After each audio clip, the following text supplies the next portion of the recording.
It's going to be a fairly quick video. I just want to make this for people that might happen to have an old Lafayette radio. These are, I don't want to say they're an oddball radio because they had an interesting feature back then. You could get an external module called a Privacom. I'll do a separate video on those one day, show what they are. It was like a selective call squelch circuit. To break squelch, the other person needed to have one of those when they transmitted. It transmitted tones. But a lot of the Lafayette radios back in the day, now we're going to be talking, the 23 channel era days, had that as an option. It's a really nice option. That way you didn't have to listen to anything except people that had that Privacom module that was putting out the proper tones. That's the only thing that would unsquelch your radio. Very nice feature. Now, the customer that sent this radio in, I'm guessing he just got this. He sent it to me. Basically just said there's no audio. The first thing you did, turned it around. Actually, the first thing I did was it didn't even dawn on me at first, so I should have known better. Don't work on a lot of these, really, so, it's one of those things, you don't use it, you lose it. Pop the cover off. First thing was, I don't know why, the PA jack was bouncing around laying in here, so I just reinstalled that. That works fine. But, I got to look in, and, I'm looking at the speaker around, I was like, oh, wait a minute, hell, that's right, it's got a Privacom jack. So on the back of this radio, there is a 11-pin octal socket, okay, right there. And if I get it so the glare's just right, or knock it off, you can see it says Privacom, okay. That's where the Privacom module, an external module, would have plugged into the back of this radio. Now, if you're not using a Privacom, you have to have a shorting plug in there. That's why there's no audio. So the only reason this thing has no receive audio is there's no shorting plug. So I've made one up, just like I say, an 11-pin octal socket. Okay, see there's 3 jumper wires in there because it needs to complete 3 different circuits. And I'll plug that in. And you can hear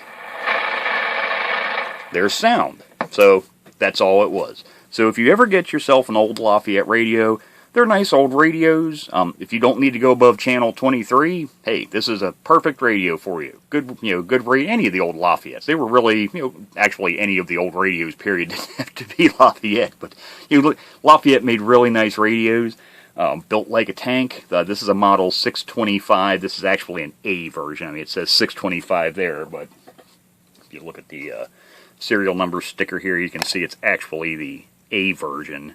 But yeah, so if you ever get an old Lafayette radio, you plug it in, turn it on, and you hear nothing but dead silence. But it transmits fine. That's the one thing it will do. It will transmit, because the Privacom doesn't affect the transmitted audio. That's for the squelch circuit for your receiver circuitry. So the radio may transmit fine. So yeah, if you ever have that problem, the first thing to do is, or actually even before you turn it on, if you buy a Lafayette radio, you turn it around, it's got an empty socket on the back, it says Privacom above it, and there's no plug plugged in that looks like this, a multi-pin plug with a couple little jumper wires in it, you're guaranteed you're not going to have any receive audio. So there, I hope that saves somebody's... that's actually not this radio, that's my bench monitor radio. Like I said, so if you ever buy an old Lafayette, doesn't have that plug. Now, you don't have to use this plug. This was meant to, you plug this in, and then if you wanted to use a Privacom, it was an option. Then you could remove this plug and plug your Privacom module in. Very few people are going to have a Privacom. It's not like back in the day where, if you got one and you told your buddy, hey, if you get one with a Privacom, or if you were a business, all of the trucks in your fleet would have it with the same tone out. So yeah, they're really not going to be used that much nowadays. So honestly, you could just go in and solder the appropriate pins together, because if you notice, they're just the 3 sets of pins that gets together are right beside each other. So you could just fold the pins together and bridge them with solder would work fine. Now granted, if you ever did at a later date get a Privacom, it would not work. You'd have to remove those solder bridges, but yeah, so that way you don't have to have a socket. You can bridge those internally, or you can just put wires in from the backside. Make up your own plug. All you need is something about that diameter there. So I mean, a good hefty piece of copper wire even. Take probably like some 10 gauge wire, just bend up some little shorting jumpers to push into the appropriate holes would work. But there you go. There is how to fix your no received audio on a Lafayette, and the repair is the plug that would have come with it from the factory.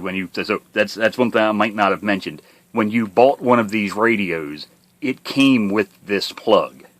So if the plug is missing, yeah, it's been lost. All of the radios that had that option came in the box with a shorting plug. Actually, it would have already been plugged into the back of the radio. It came with this factory installed.